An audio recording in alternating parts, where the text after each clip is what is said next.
Welcome to day 12 of the Advent calendar. So this is Stratheden.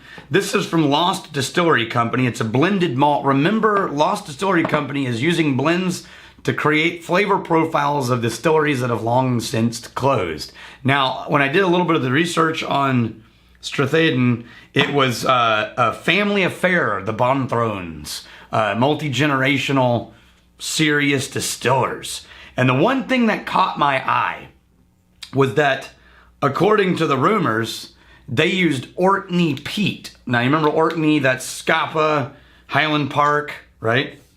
So, I like Highland Park, and I like Scapa. I'm interested in this one. The word Orkney peat sort of made me a little bit excited about today. Oh, yeah. That's more like it. Okay, now you're getting that rich, loamy, turned earth and slight musty brine. I would think there's a little bit of sherry cask in this, which would make me think maybe they really did use Highland Park. Maybe not. If there is a lemon in this, it's normally you say citrus because the phonetics of the word citrus give you that zest and spice. But if this is lemon, it's round and sweet notes, right? There's a little bit, man, I just keep coming back to the mulchy floral notes and the slight deep, pear type thing.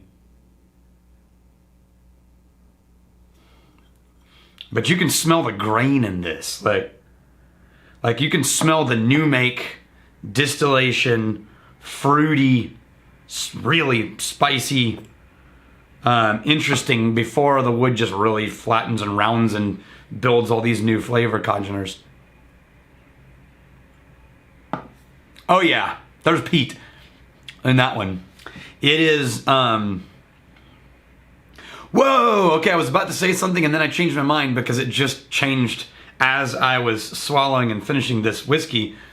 I was about to say it's a peat taste that's more woody than ashy.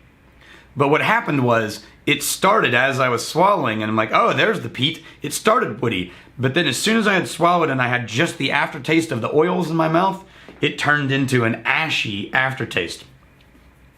The aftertaste of this whiskey is no sugar, all oil and ash. And that sounds bad, but I don't mean it as in like ending of Lafroig where it's robust. I mean it's like a light. Like you ever have pieces of ash land on your skin and you go to wipe it off and it instantly turns into powder and a smudge, right? There's no real texture to it. It's just nothing. It's air, like a snowflake. Coming back to it, I'm getting more of the leather. And then the old wood.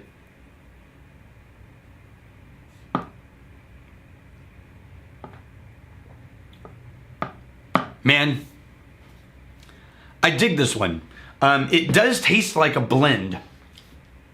I wish the aftertaste wasn't so pure ash. It's a blended malt, so there's no grain, which is why I'm not getting into the sharp, spicy vanillas. But it has that blend feel where it feels like a really rounded, simple thing that then sort of unfurls only at the end. I'm gonna add a little water. This is 43. Wow, okay. It's tasty.